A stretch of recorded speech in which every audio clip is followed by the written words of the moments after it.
Welcome to C news. ముందుగా headlines. Godavari పుష్కరాలను పకడ్బందీగా నిర్వహిస్తాం. రాజమహేంద్రవరం ఎంపీ దగ్గుబాటి పురంధేశ్వరి. అధునాతన సౌకర్యాలతో నిడదవేలు రైల్వే జంక్షన్ రాష్ట్ర పర్యాటక శాఖ మంత్రి గందుల దుర్గేష్. మాజీ మంత్రి కారుమూరి అడ్డంగా దోచుకున్నారు. రాష్ట్ర గృహ నిర్మాణ శాఖ మంత్రి పార్థసారథి. స్వర్ణకారుల సమస్యల పరిష్కారానికి కృషి. సంఘానికి నూతన అధ్యక్ష కార్యదర్శుల ఎన్నిక. మాల్ నిర్వాహకుల నిర్లక్ష్యంపైనే విచారణ చేయాలి. వైద్య విద్యార్థిని ప్రియాంక తండ్రి Venkatesh demand.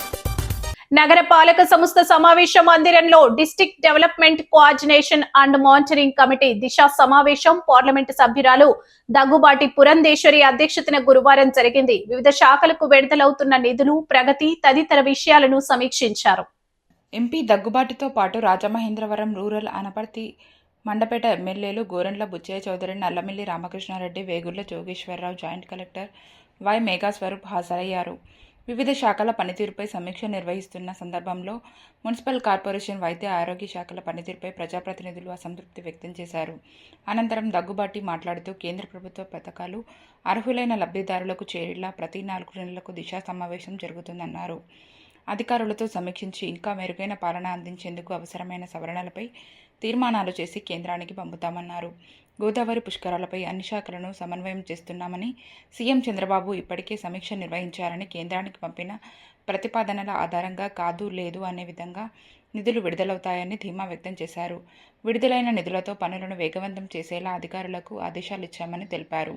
ZP CEO VVS Lakshmanarao, DPO Shantamani, ఇతర శాఖల అధికారులు పాల్గొన్నారు.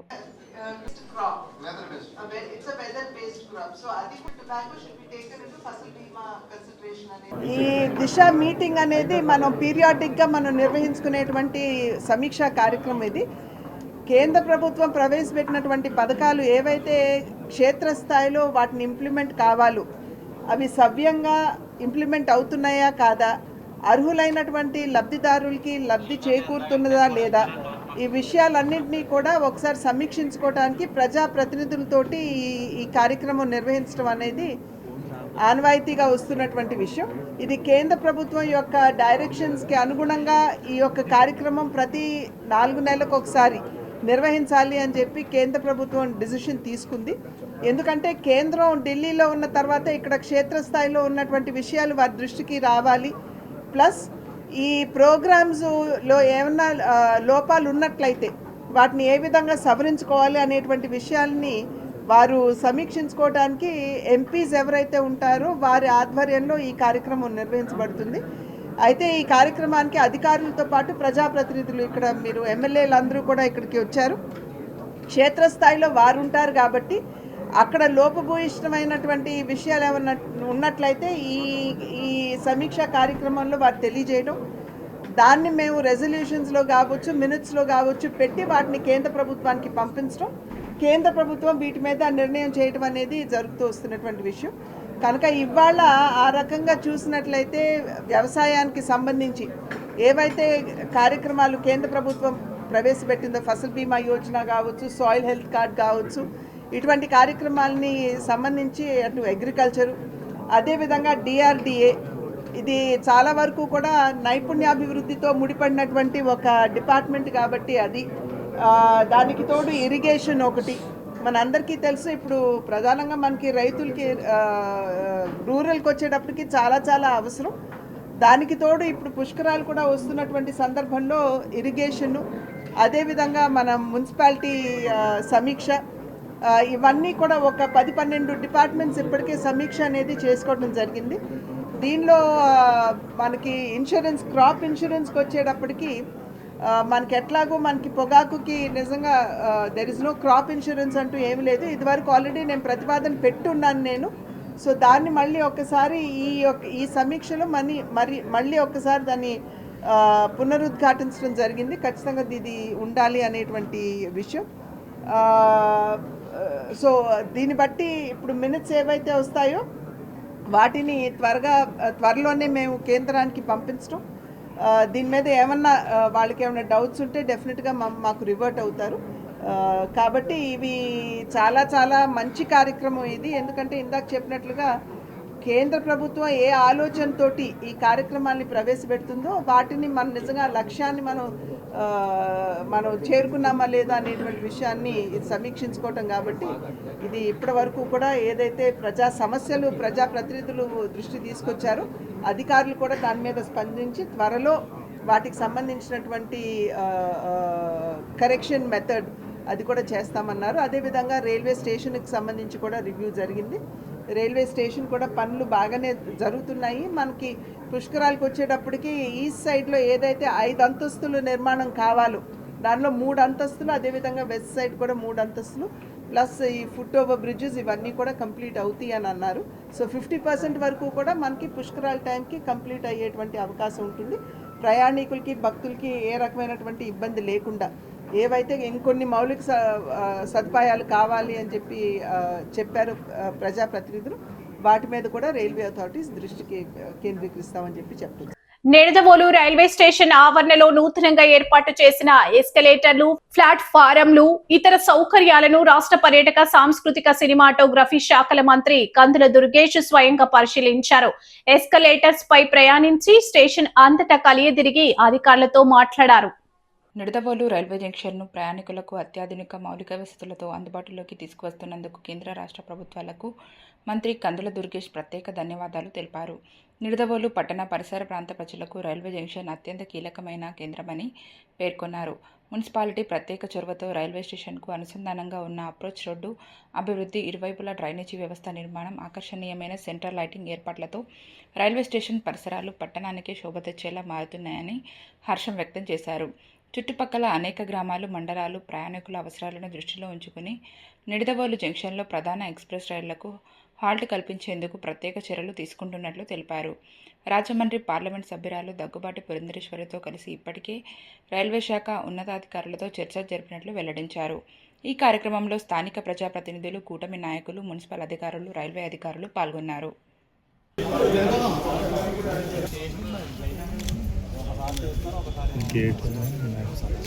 దాన్ని ఒక అద్భుతమైనటువంటి అప్రోచ్ రోడ్డుగా ఇవాళ నిడదవోలు పట్టణంలో మరి ఎక్కడా లేని విధంగా వెడల్పైనటువంటి సీసీ రోడ్డు ఏర్పాటు చేయడం, 2 వైపులా కూడా డ్రైన్లు ఏర్పాటు చేయడం, వాటి మీద కవర్లు ఏర్పాటు చేయడం, అదేవిధంగా మంచి కాంతు లేనటువంటి అద్భుతమైనటువంటి సెంట్రల్ లైటింగ్ ఏర్పాటు చేయడం, ఆ సెంట్రల్ లైటింగ్ ద్వారా మొత్తం పట్టణానికి ఒక శోభ వచ్చే విధంగా కార్యక్రమాలు చేయడం అనేది జరిగింది. ఇది కేంద్ర రాష్ట్ర ప్రభుత్వాలు 2 కలిసి చేసినటువంటి కార్యక్రమాలు, మున్సిపాలిటీతో కలిసి. అయితే ఇక్కడ మనకు కావాల్సిన మరొక ముఖ్యమైనటువంటి అంశం, మనం చర్చించాల్సిన అవసరం, మనం డిమాండ్ చేయాల్సిన అవసరం ఏంటంటే, పేరుకు జంక్షన్గా ఉంది తప్పితే ట్రైన్లు, ఎక్స్ప్రెస్ ట్రైన్లు కానీ ఇతరత్ర ట్రైన్లు కానీ ఇక్కడ పెద్దగా ఆగట్లేదు. ఆగకపోతే జంక్షన్ అనే పేరు దానికి అర్థం ఉండదు. దాంతోపాటు ఈ చుట్టుపక్కల ఉన్నటువంటి అన్ని గ్రామాలకి సెంటర్ పాయింట్గా నిడదవోలు ఉంది కనుక చుట్టుపక్కల నుంచి వచ్చేవారు అందరికీ కూడా ప్రయాణం సౌలభ్యంగా ఉండాలంటే, సౌకర్యవంతంగా ఉండాలంటే, అనుకున్న చోటికి వాళ్ళ డెస్టినేషన్కి వాళ్ళు వెళ్ళాలంటే ఈ జంక్షన్లో ఎక్కువ ట్రైన్లు ఆగాలి. దానికి సంబంధించి ఇప్పటికే ఒక 4-5 ట్రైన్ల గురించి మేము డిమాండ్ చేయడం, మన పార్లమెంట్ సభ్యులు శ్రీమతి పురంధేశ్వరి గారు కూడా పైన మాట్లాడటం, వీటి వల్ల ఇప్పుడు LTTE అనేది ప్రారంభిస్తున్నారు. అది రేపు 6వ తారీఖున ఎంపీ గారు మేము కలిసి దాని జెండా ఊపడం, తద్వారా ప్రారంభించడం జరుగుతుంది. కానీ దానికంటే ముఖ్యంగా ఈ మనకి విజయవాడ భువనేశ్వర్ మధ్యలో నడిచేటువంటి ఏదైతే మనకి జన్మభూమి ఎక్స్ప్రెస్ ఉందో అది కూడా ఇక్కడ ఆగవలసిన అవసరం ఎంతైనా ఉంది. అటు పక్కన అనపర్తికి ఇచ్చారు, ఇటు పక్కన దీనికి కూడా ఇవ్వాల్సినటువంటి అవసరం ఉందనేటువంటి మాట అందరూ కూడా చెప్తున్నారు కనుక ఖచ్చితంగా దాని మీద కూడా ఇప్పటికే డిమాండ్ చేస్తున్నాం. దాన్ని కూడా రైల్వే శాఖ వారు ప్రత్యేకంగా ఆలోచించి దాన్ని నేను DRM గారితో మాట్లాడాను, అదేవిధంగా GM గారితో కూడా మాట్లాడాను, అదేవిధంగా పైన పురంధేశ్వరి గారు వారు కూడా చాలా పెద్ద ఎత్తున ప్రయత్నాలు చేస్తున్నారు. కాబట్టి త్వరలోనే జన్మభూమి ఎక్స్ప్రెస్ కానీ ఇతరత్ర ప్రధానమైన ట్రైన్లు ఏవైతే ఉన్నాయో అవి ఆగితే ఇక్కడ ఈ చుట్టుపక్కల ఉన్న ప్రజానికానికి ఉపయోగపడుతుంది అనేటువంటి మాట. లేకపోతే అటువైపు తన అక్రమాలు, దోపిడీలు, అరాచకాల కోసం బడుగు బలహీన వర్గాలను ఉపయోగించుకున్న తర్వాత బలి చేయడం వైఎస్ఆర్ కాంగ్రెస్ పార్టీ అధినేత జగన్మోహన్ రెడ్డికి ముందు నుంచి అలవాటని గృహ నిర్మాణ, సమాచార, పౌర సంబంధాల శాఖ మంత్రి కొలుసు పార్థసారథి ధ్వజమెత్తారు. అప్పట్లో మంత్రిగా ఉన్న కారుమూరి నాగేశ్వరరావు తన అధికారాన్ని అడ్డం పెట్టుకుని మద్యం రవాణా కాంట్రాక్టు ద్వారా 400 కోట్లు దోచుకున్నారని ఆరోపించారు. మంగళగిరిలోని టీడీపీ కేంద్ర కార్యాలయంలో ఇందుకోసం ఫేక్ కంపెనీలు సృష్టించడం, నగదును దారి మళ్లించడం, 2024 సార్వత్రిక ఎన్నికల్లో వినియోగించడం వరకు ప్రతి విషయం ఈడీ విచారణలో ఆధారాలతో బయటపడ్డాయన్నారు. కారుమూరి లాంటి అవినీతిపరుడిని అరెస్టు చేస్తే బలహీన వర్గాల మీద దాడి అంటూ వైకాపా నాయకులు దుష్ప్రచారం చేయడం సిగ్గుచేటని ఆగ్రహం వ్యక్తం చేశారు. తనకు రాజకీయంగా లబ్ధి చేకూరుతుందంటే సిబిఐ, ఈడీ లాంటి కేంద్ర ప్రభుత్వ సంస్థలతో విచారణకు జగన్ డిమాండ్ చేస్తారని, తీరా తప్పు చేసిన వారిని ఆ సంస్థలు అరెస్టు చేస్తే మాత్రం రాజకీయ కక్ష సాధింపు అని గగ్గోలు పెడతారని దుయ్యబట్టారు. ఇది గొడ్డలిపాటి విధానంగా మారిందని ఆగ్రహం వ్యక్తం చేశారు. దాచుకోవటానికి ప్రయత్నం చేస్తుందని చెప్పేసి ఈ సందర్భంగా నేను తెలియజేస్తా ఉన్నాను. నేను అంటే ఈ ఎదురుదాడి ద్వారా కులాల్ని, మతాల్ని, రాజకీయాల్ని వినియోగించి వారు చేసిన పాపాల నుంచి రక్షణ పొందటానికి ప్రయత్నం చేయటం చాలా దారుణం అని చెప్పేసి కూడా ఈ సందర్భంగా తెలియజేస్తా ఉన్నాను. నేను ఆయనకి కావాలంటేనేమో సిబిఐ ఎంక్వైరీలు కావాలి, ఆయనకి ఏదైనా లబ్ధి చేకూరుతుంది రాజకీయంగా కానీ లేకపోతే ఇతరత్ర లబ్ధి చేకూరుతుందంటే సిబిఐ ఎంక్వైరీ అని చెప్పేసి డిమాండ్ చేస్తారు. సిబిఐ కానీ, ఈడీ కానీ కేంద్ర ప్రభుత్వ సంస్థలు ఎంక్వైరీ చేసి తప్పులు చేసిన వాళ్ళని శిక్షించడానికి ప్రయత్నం చేస్తే ఆ సంస్థలు ఏదో రాజకీయ కక్షతో చేస్తున్నాయని చెప్పేసి గగ్గోలు పెడతాం ఒక విధానంగా వైసీపీకి మారిందని చెప్పేసి ఈ సందర్భంగా తెలియజేస్తా ఉన్నా. నేను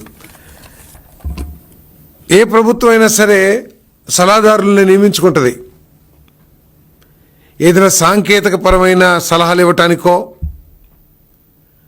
లేకపోతే పరిపాలనలో మెరుగైన పరిపాలన కోసమో లేకపోతే ప్రపంచవ్యాప్తంగా ఉన్న విషయాల్ని ఆ ప్రభుత్వానికి సలహాల రూపంలో ఇవ్వటానికి. కానీ గత ప్రభుత్వంలో జగన్మోహన్ రెడ్డి గారు తన దోపిడీ కోసం ఇసుక పాలసీకి ఒక సలహాదారు, మద్యం పాలసీకి ఒక సలహాదారు రాజకేశ్ రెడ్డి లాంటి వాళ్ళు, వీళ్ళంతా చేసింది ఆ పాలసీల ద్వారా ప్రజలకి ఏ విధంగా మేలు చేయాలి, లేతే రాష్ట్రానికి ఏ విధంగా లాభం చేకూర్చాలని కాదు, ఏ విధంగా ఏ అధికారులు తీసుకురావాలి మనం ఇతర ప్రాంతాల నుంచి, ఏ అధికారులు డిప్యుటేషన్ వేయించుకొని ఆ అధికారులతో ఏ విధంగా పాపాలు చేయించాలి, లేకపోతే తమకు తగ్గట్లు ఏ విధంగా పని చేయించుకోవాలి, తమ దోచిన సొమ్ముని ఏ విధంగా డిస్ట్రిబ్యూట్ చేయాలి అనే విషయాల కోసం రాజకేశ్ రెడ్డి లాంటి వాళ్ళని వినియోగించుకొని మరి ఈరోజు మద్యం పాలసీ అంతా కూడా, మద్యం దోపిడీ అంతా కూడా బయటపడుతున్న తరుణంలో రాజమండ్రి నగర రూరల్ స్వర్ణకార సంఘం ఎన్నికలు సువర్ణ వర్ధక సంఘం కళ్యాణ మండపంలో రాష్ట్ర స్వర్ణకార సంఘం అధ్యక్షుడు కర్రి వేణు మాధవరావు ఎన్నికల కమిటీ ఆధ్వర్యంలో జరిగాయి. నూతన అధ్యక్షుడిగా గండేబత్తుల శ్యామ్, ప్రధాన కార్యదర్శిగా కడియం మోహన్ కుమార్ గెలుపొందారు. నగర రూరల్ స్వర్ణకారులు పెద్ద ఎత్తున తరలివచ్చి ఓటు హక్కు వినియోగించుకున్నారు. ఎన్నికల కమిటీగా అనుపోసు వెంకటరమణమూర్తి, మూసినాడ సాగర్, గుంటముక్కల రాజు, దార్ల బాలమురళీకృష్ణ, గుడివాడ కామేశ్వరరావు, కణితి వెంకటరమణారావు, స్థానిక పెద్దలు, జిల్లా నాయకులు వ్యవహరించారు. ఎన్నికల్లో నూతనంగా అధ్యక్షుడిగా గెలుపొందిన నూతన అధ్యక్షుడిగా గండేబత్తుల శ్యామ్, ప్రధాన కార్యదర్శిగా కడియం మోహన్ కుమార్లు అనంతరం బాధ్యతలు స్వీకరించడం జరిగింది. స్వర్ణకార సంఘాన్ని పెద్దల సహకారంతో బలోపేతం చేయడంతో పాటు వారికి ఎటువంటి సమస్య వచ్చినా పరిష్కరించేందుకు ఎల్లప్పుడూ సిద్ధంగా ఉంటామని వారు స్పష్టం చేశారు. నూతన కమిటీని స్వర్ణకారులు పుష్పగుచ్చాలు ఇచ్చి అభినందించారు.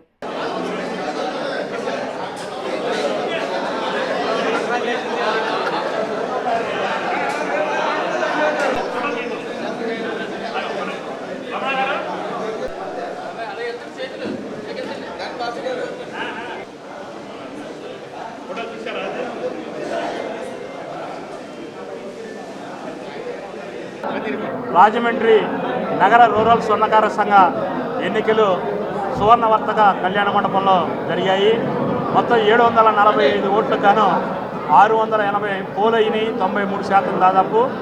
మరి వీటిల్లో దాదాపు 380కి పైగా మెజార్టీతో గౌరవనీయులు గండేబత్తుల శ్యామ్ గారు, కడియం మోహన్ కుమార్ గారు ఘన విజయం సాధించినందుకు రాష్ట్ర స్వర్ణకార సంఘాల తరఫున మరి వారిద్దరికీ అభినందన తెలియజేస్తూ, పోటీలో పాల్గొన్న పొన్నాడ బాలకృష్ణ గారి, గణేష్ గారికి కూడా అభినందనలు తెలియజేస్తూ, మరి త్వరలో జరగబో ప్రమాణ స్వీకారం పెద్ద ఎత్తున జరుపుతామని చెప్పి, అలాగే రాష్ట్ర ప్రభుత్వం స్వర్ణకార కార్పొరేషన్కి నిధులు ఏర్పాటు చేయాలని మరి ముఖ్యమంత్రి చంద్రబాబు నాయుడు గారికి విజ్ఞప్తి చేస్తా ఉన్నాం.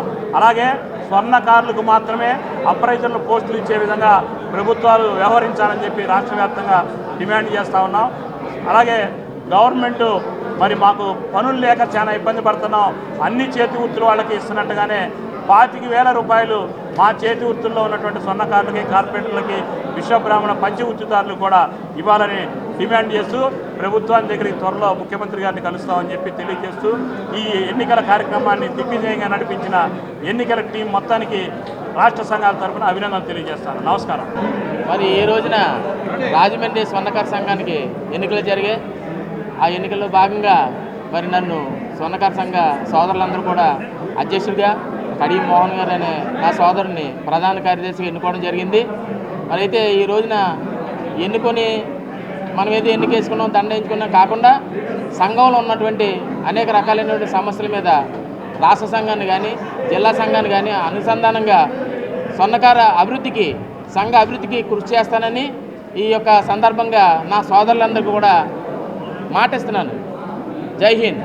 ఈరోజు జరిగినటువంటి రాజమండ్రి స్వర్ణకార సంఘ ఎన్నికల్లో పోటీ చేసి ఘన విజయాన్ని మాకు చేకూర్చిన మా స్వర్ణకార సోదరులందరికీ, రాజమండ్రి స్వర్ణకార సోదరులందరికీ నా హృదయపూర్వక ధన్యవాదాలు తెలియజేస్తూ, వారికి ఎటువంటి సమస్యలు వచ్చినా కూడా మేము మాకు చేతనైనంత వరకు మంచి చేయడానికే చూస్తామని ఈ సభాముఖంగా మీ అందరికీ తెలియజేస్తూ కృతజ్ఞతలు తెలియజేస్తాం. పీజీ వైద్య విద్యార్థిని ప్రియాంకను ప్రసాదిత్య మాల్ వద్ద కారుతో ఢీకొట్టిన నిందితులకు మరణశిక్ష విధించాలని ఆమె తండ్రి వెంకటేష్ డిమాండ్ చేశారు. ప్రకాశం నగర్ పోలీస్ స్టేషన్ వద్ద కుటుంబ సభ్యులు, ఆల్ ఇండియా వీవర్స్ ఫెడరేషన్ నాయకులతో కలిసి ఆయన మాట్లాడారు. తన కుమార్తె మృతి కేసుకు సంబంధించి దర్యాప్తు తీరును సిఐ బాజీలాల్ను అడిగి తెలుసుకున్నారు. ఘటన సమయంలో నిందితులు మాదక ద్రవ్యాలు తీసుకున్నారని అనుమానం వ్యక్తం చేయగా వారికి వైద్య పరీక్షలు చేయగా నెగిటివ్ వచ్చిందన్నారు. మరోసారి ఆ దిశగా నిందితులను పరీక్షలు నిర్వహించాలని కోరారు. ఘటన జరిగిన ప్రసాదిత్య మాల్ ప్రతినిధులు నేటికి స్పందించలేదని, కనీసం నివాళి అర్పించలేదని ఆవేదన వ్యక్తం చేశారు. ఘటన సమయంలో వారి నిర్లక్ష్యంపైన విచారణ చేయాలని ఫిర్యాదు చేశారు. అనంతరం పోలీస్ స్టేషన్ బయట విలేకరులతో మాట్లాడారు. ఫాస్ట్ ట్రాక్ కోర్టు ఏర్పాటు చేసి త్వరితగతిన నిందితులకు శిక్ష పడేలా చేయాలన్నారు. దర్యాప్తులో తమ సూచనలు, డిమాండ్లను పోలీసులకు ఇచ్చామన్నారు. దర్యాప్తు పక్కదారి పడితే ఉద్యమం చేస్తామన్నారు. ఇందులో ఎలాంటి రాజకీయాలకు తావులేదన్నారు. ప్రసాదిత్య మాల్ ప్రతినిధులు స్పందించకుంటే అక్కడే ఆందోళన చేస్తామన్నారు. ప్రియాంక సోదరుడు Durga Prasad, all India weavers federation జాతీయ అధ్యక్షుడు దుర్గా రమేష్ తదితరులు పాల్గొన్నారు. చేతులెత్తి నమస్కరించి వేడుకునేది ఒకటే, ఎక్కడ కేసు నీరు గారకుండా, ఎవరి ప్రమేయము, ఎవరి ఇన్ఫ్లుయెన్స్ లేకుండా ఉన్నది ఉన్నట్టుగా ఖచ్చితంగా దీన్ని ట్రాన్స్పరెంట్గా ఇన్వెస్టిగేట్ చేసి దోషులకు కఠినమైన శిక్షలు పడాలని చెప్పి మేము కోరినాము. ఈ విషయమై మేము కొన్ని అనుమానాలు, ఎక్కడెక్కడ ఆధారాలు కలెక్ట్ చేయాల్సిన విషయాన్ని వాళ్ళ దృష్టికి తెస్తూ మా డిమాండ్స్ రాసిచ్చాము. ఇన్వెస్టిగేషన్ చేసి ఖచ్చితంగా దీనికి న్యాయం చేస్తామని చెప్పి వాళ్ళు కూడా మాట ఇచ్చారు. ఎక్కడ పొరపాటు లేకుండా, ఎవరి ఇన్ఫ్లుయెన్స్ లేకుండా, ఎక్కడ అన్యాయం జరగకుండా మా అమ్మాయికి న్యాయం చేస్తారని మేము కోరుకుంటున్నాం. వాళ్ళు చెక్ చేస్తాం సార్, ఆ కోణంలో కూడా చేస్తామని చెప్పేసి అన్నారు. వెరీ సూన్ మేము ఆ కోణంలో కూడా చూసి మీకు అప్డేట్ ఇస్తాం సార్. ఒకవేళ ఆ కోణంలో కూడా చేయకపోతే, ఎందుకంటే సార్ ఇప్పుడు మానవత్వం అన్నది ఖచ్చితంగా ఉండాలి. ఇన్సిడెంట్ జరిగింది మాల్ దగ్గర, కనీసం ఈ రోజు వరకు వాళ్ళు నివాళులు అర్పించడం కానీ, లేదంటే ఫ్యామిలీకి ఫోన్ చేసి మాట్లాడడం కానీ, సార్ ఇది అన్ఫార్చునేట్ సార్ జరగడం అని చెప్పడం కానీ, ఏదో ఒక పరామర్శ ఉంటుంది కదా. మరీ ఇంత కామన్ సెన్స్ లేకుండా మాల్ వారు ప్రవర్తించడం అన్నది కరెక్ట్ కాదు. మేము ఆ కోణంలో కూడా వెరిఫై చేయమని చెప్పేసి పోలీసు వాళ్ళకి చెప్పడం జరిగింది. అది కూడా మేము చేస్తాం sir. As soon as possible మీకు ఇన్ఫర్మేషన్ ఇస్తామని అన్నారు. ఇన్ఫర్మేషన్ రాని పక్షంలో మళ్ళీ 2-3 రోజులు మళ్ళీ మేము రాజమండ్రి వస్తాము. మళ్ళీ అది కనుక్కొని ఈసారి మేము ఓపెన్గానే ఏదున్నా మీకు స్టేట్మెంట్. నమస్కారం, నా పేరు Durga Ramesh, all India weavers federation జాతీయ అధ్యక్షుడిని. ఏదైతే డాక్టర్ ప్రియాంక యాక్సిడెంట్ చేసి రాజమండ్రిలో చంపేసిన ఉదంతం ఉందో, దీని మీద ఆ కుటుంబానికి న్యాయం చేయాలి. ఎవరైతే యాక్సిడెంట్ చేసి చంపేసిన వ్యక్తులు ఉన్నారో ఆ నిందితుల్ని కఠినంగా శిక్షించాలని చెప్పి ఆల్ ఇండియా వీవర్స్ ఫెడరేషన్ తరఫున అలాగే 18 చేనేత కుల సంఘాల తరఫున మేము ఈరోజు పోలీసు వారిని కలిసి ఏదైతే ఆ కుటుంబానికి అనుమానాలు ఉన్నాయో ఆ అనుమానాలన్నీ నివృత్తి చేసుకోవడం కోసం, అలాగే కేసు ఏ విధంగా అయితే కొన్ని లోపాలు కనపడతా ఉన్నాయో ఆ లోపాలను సరిదిద్దుకోమని చెప్పడం కోసం ఈరోజు మేము పోలీస్ స్టేషన్కి రావడం జరిగింది. దానికి పోలీస్ సిబ్బంది వారు అధికారులందరూ కూడా మాకు వివరణ ఇచ్చారు. కొంత టైం కూడా అడిగారు వాళ్ళు కొన్ని సరిదిద్దుకోవడానికి. ఆ టైంని మేము వాళ్ళకి ఇస్తూ ఈ కేసుని పటిష్టంగా ఎక్కడా కూడా ఏ విధమైన రాజకీయ ఒత్తిళ్లకు లొంగకుండా ఈ కేసును దర్యాప్తు చేసి నిందితులకు కఠినంగా శిక్ష పడాలని చెప్పి మేము డిమాండ్ చేస్తా ఉన్నాం. స్థానిక లలితానగర్ 6వ వీధిలో 12వ సంవత్సరం శ్రీ లక్ష్మీ గణపతి నవరాత్రి మహోత్సవాల నిర్వహణను శ్రీకారం చుట్టారు. ఉత్సవ నిర్వాహకులు అడారి లక్ష్మీనారాయణ భాగ్యలక్ష్మి దంపతుల చేతుల మీదుగా గురువారం ఉదయం 11:07 శాస్త్రోక్తంగా పందిరి రాట వేశారు. ఈ సందర్భంగా ఆడారి లక్ష్మీనారాయణ భాగ్యలక్ష్మి దంపతులు పందిరి రాట వేసి శాస్త్రోక్తంగా పూజలు నిర్వహించారు. ఈ ఉత్సవాలు ఈ ఏడాది 12వ సంవత్సరానికి చేరుకున్నాయని, నిర్విఘ్నంగా జరిగేలా ఆ వినాయకుడు ఆశీర్వదించాలని ప్రార్థించారు. అత్యంత వైభవంగా ఉత్సవాల నిర్వహణ, సాంస్కృతిక కార్యక్రమాలు నిర్వహిస్తామని తెలిపారు. దుద్దేటి ఈశ్వర్రావు, కిషోర్, పిల్లా సతీష్, శనివాడ అర్జున్, సింహాద్రి సతీష్, తాతాజీ, వాసు, మాజీ కార్పొరేటర్ ఇసుకపల్లి శ్రీనివాస్, స్థానిక పెద్దలు కొబ్బరికాయలు కొట్టారు. ఈ ఏడాది ఉత్సవాలు ఘనంగా జరగాలని ఆకాంక్షించారు.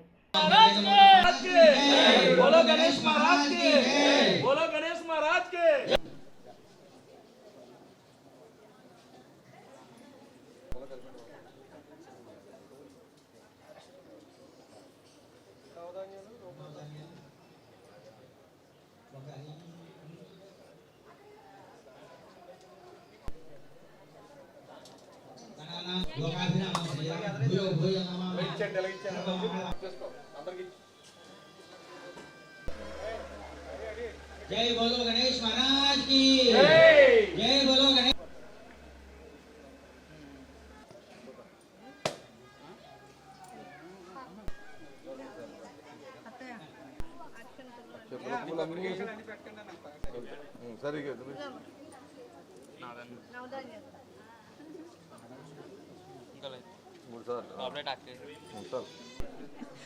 మీరే పాడాలి పాటలంటే మీకే ఉంటాయి పెట్టే రాజాంజలి సార్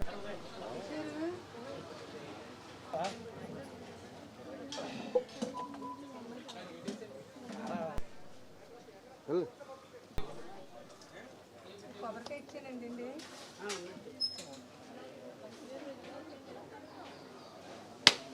కొట్టండి విడిగా.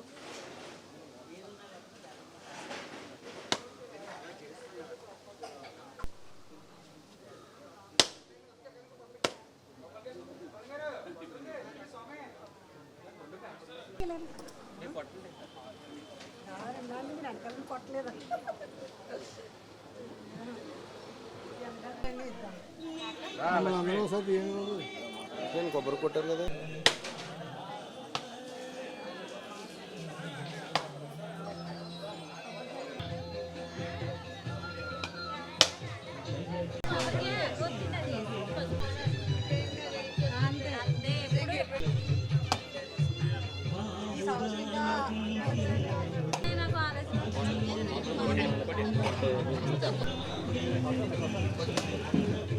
ఫోన్ అక్కడ ఇచ్చారు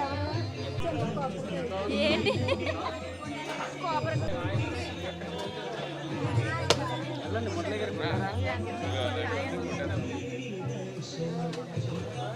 గ్రూప్ 1, గ్రూప్ 2, గ్రూప్ 3 అభ్యర్థులకు వయో పరిమితిని 47 సంవత్సరాలకు పెంచి వన్ టైం వయో పరిమితి సడలింపు కల్పించాలని ఏఐవైఎఫ్ రాష్ట్ర ప్రధాన కార్యదర్శి ఎం యుగంధర్ డిమాండ్ చేశారు. నిరుద్యోగుల సమస్యలను తక్షణమే పరిష్కరించాలని డిమాండ్ చేశారు.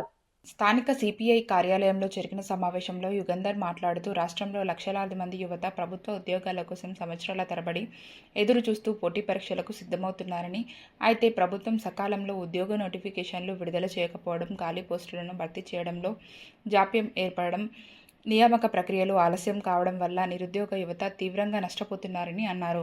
ముఖ్యంగా గ్రూప్ 1, గ్రూప్ 2, గ్రూప్ 3 లాంటి పోటీ పరీక్షలకు సిద్ధమవుతున్న అభ్యర్థులు అనేక సంవత్సరాలుగా నోటిఫికేషన్ల కోసం ఎదురు చూస్తున్నారని, దీనివల్ల అనేక మంది అభ్యర్థులు వయోపరిమితి దాటిపోయే పరిస్థితి ఏర్పడిందన్నారు. ప్రభుత్వం వెంటనే స్పందించి నిరుద్యోగ యువత సమస్యలను పరిష్కరించకపోతే ఏఐవైఎఫ్ ఆధ్వర్యంలో ఉద్యమాలు చేపడతామని హెచ్చరించారు. ఏఐవైఎఫ్ జిల్లా అధ్యక్ష కార్యదర్శులు కె శ్రీనివాస్, పి త్రిమూర్తులు, సభ్యులు రామరాజు, సతీష్, బి సుభాష్, వెంకటరెడ్డి తదితరులు పాల్గొన్నారు. సంవత్సరాలు చేస్తాము. ఈ రాష్ట్రంలో 8 సంవత్సరాలు బట్టి గ్రూప్ 1 ఉద్యోగాలు లేవు, గ్రూప్ 2 ఉద్యోగాలు లేవు, గ్రూప్ 2 ఉద్యోగాలు లేవు. మేము అధికారంలోకి వస్తే నిరుద్యోగ యువత ఆదుకుంటామని చెప్పారు. ఈ రోజు అధికారంలోకి వచ్చిన తర్వాత పూర్తిగా మంత్రి నారా లోకేష్ గారు నిరుద్యోగుల వైపు చూడడం కూడా మానేశారు. ఈ రోజు నోటిఫికేషన్ ఇచ్చి అరాకొరా ఉద్యోగాలతో ఈ రోజు నిరుద్యోగులు ఆవేదన చెందుతున్నారు. ఈ రోజు వాళ్ళు ఒకటే అడుగుతున్నారు, గ్రూప్ 1, గ్రూప్ 2, గ్రూప్ 2 అభ్యర్థులు మాకు ఒక్క అవకాశం కల్పించండి, 1 టైం సెటిల్మెంట్, మేము ఉద్యోగం కొట్టుకుంటాము, నెక్స్ట్ సారి మాకు అవకాశం కల్పించొద్దు, ఈ ఒక్కసారి మాకు 47 సంవత్సరాలు వయోపరిమితి పెంచండి అని చెప్పి మంత్రి లోకేష్ గారికి వేడుకుంటున్నారు. మేము అఖిల భారత యువత సమైక్య తరఫున మేము ఒకటే కోరుతున్నాం ఈ కూటమి ప్రభుత్వానికి. ఆనాడు మీరు ఎన్నికల్లో వాగ్దానాలు ఇచ్చారు, చంద్రబాబు నాయుడు గారు అయితేమి, లోకేష్ అయితేమి, పవన్ కళ్యాణ్ ఏమేమిటి, మేము నిరుద్యోగులను ఆదుకుంటాము, ఈ రాష్ట్రంలో పూర్తిగా నిరుద్యోగ వైపు ఉంటాము, ఈ రోజు నిరుద్యోగులకి అవకాశాలు కల్పిస్తామని చెప్పిన కూటమి ప్రభుత్వం పూర్తిగా మోసం చేసింది. లేనేళ్ల రాష్ట్ర వ్యాప్తంగా ఏఐవై మాధ్యమంలో పెద్ద ఎత్తున ఆందోళనకు కూడా శ్రీకారం చుడతామని చెప్పి ఈ విలేకరుల సమావేశంలో తెలియజేస్తున్నాం. స్థానిక వైఎంవిఏ పక్కన నిర్వహిస్తున్న పోతుల వీరభద్రారావు వ్యాయామ కళాశాల స్థలం మాదంటూ కొందరు వ్యక్తులు ప్రచారం చేసుకుంటూ తిరుగుతున్నారని, వారికి ఆ వ్యాయామ కళాశాలతో ఎటువంటి సంబంధం లేదని పడాల పెద్ద వెంకటేశ్వరరావు కుమారుడు పడాల శ్రీను వెల్లడించారు. వైఎంవిఏ లిఫ్ట్ నిర్మాణానికి ఆ స్థలాన్ని తాను అమ్మేశానని, వారి వద్ద నుంచి 11 లక్షలు తీసుకున్నానని జరుగుతున్న ఆరోపణలు ఖండించారు. ది రాజమండ్రి ప్రెస్ క్లబ్లో గురువారం జరిగిన మీడియా సమావేశంలో పడాల శ్రీను మాట్లాడుతూ, ఆ వ్యాయామ కళాశాల నిర్వహణకు పూర్తి స్థాయిలో సహకరించింది తన తండ్రి పడాల పెద్ద వెంకటేశ్వరరావు అన్నారు. ఇప్పుడు ఈ స్థలం మాదని చెబుతూ నా వారధి వెంకటరమణకు వ్యాయామ కళాశాలకు ఎటువంటి సంబంధం లేదని, ఆయన బాక్సర్ కాదని, విద్యార్థుల జీవితాలతో చెలగాటం ఆడుతూ ప్రాణాల మీదకు తెస్తున్నారని ఆరోపించారు. దీనిపై పోలీసులకు ఫిర్యాదు చేస్తామని తెలిపారు. వ్యాయామ కళాశాల నిర్వహిస్తున్న స్థలం మున్సిపాలిటీకి చెందినదిగా తాము భావిస్తున్నామని, మాకు ఎలా సంక్రమించిందన్నది తెలియదన్నారు. తాము ఆ కళాశాలలో మట్టి కుస్తీలో శిక్షణ పొంది జాతీయ స్థాయి పోటీల వరకు వెళ్లి మెడల్స్ సాధించామని తెలిపారు. సమావేశంలో అడపారాజు, కృష్ణ, నాగేశ్వరరావు తదితరులు పాల్గొన్నారు. నాగరాజు 40 కుస్తీలు దెబ్బలాడాడు, 28 కుస్తీలు విజయం సాధిస్తే 12 కుస్తీలు డ్రా అయ్యాయి మా అన్నయ్య. ఇదే స్టేడియంలో ఇక్కడ యేసరెడ్డి గారు ఖాళీ స్థలంలో పెట్టిన దాంట్లో మొత్తం అన్నింటిలో కూడా మా అన్నయ్య దెబ్బలాడు ఉన్నాడు. నేనే ఇక్కడ దెబ్బలాడాను కుస్తీలు. ఇప్పుడు ఎవరైతే క్లైమ్ చేస్తున్నారో అందులో ఆ కొరణానికి పోయిందని ఎవరైతే కరెంటు రామాలయం నుండి ఒక వైర్ తీసుకొని ఒక ట్యూబ్లైట్ పెట్టుకునేవాళ్ళు. కేవలం కళాశాలలో ఒక ట్యూబ్లైట్ మాత్రం ఉండేది. కరెంటు బిల్లు కూడా రామాలయానికి వెళ్ళేది. దీనికి కరెంటు మీటర్ ఏదో ఉండేది, కరెంటు బిల్లు మేము కట్టాము అంటే వాళ్ళు ఏం క్లెయిమ్ చేస్తున్నారో ఎవరు కట్టారో తీసుకురావాలి. దాని కరెంటు మీటర్ ఎలా వచ్చిందో కూడా చెప్తాను. ఈ రామాలయం ఏమో మేము నిర్మించింది అంటున్నారు. ఇంకా అదృష్టం ఏంటంటే ఎదురున్న దర్గా కూడా మేమే కట్టామన్నది వాళ్ళు ఏంటంటే ఇంకా నోటుకు వచ్చింది ఏం చెప్తున్నారో వాళ్ళకే అర్థం లేదు. ఆ రామాలయం మాదంటారు, ఎదుర్కొంటూ ఉన్నది అంటారు, ఇందులో కరెంటు బిల్లు మేము కట్టామంటారు. అసలు మొన్న ప్రెస్ మీట్లో కూర్చున్న వాళ్ళు ఏ ఒక్కరు కూడా మా సెంటర్ సంబంధించిన కాదు. ఆ మధ్యలో కూర్చొని మాట్లాడుతున్న వారాది రావణ గారు అన్న ఆయన ఎవరైతే ఉన్నారో ఆయన మా కళాశాల సంబంధించిన ఆయన కాదు, ఆయన కుస్తీ పైల్మన్ కాదు. ఇంకోటి ఆయన మనం క్లెయిమ్ చేసుకున్నట్టు నేను బాక్సర్ అని చెప్తున్నాడు.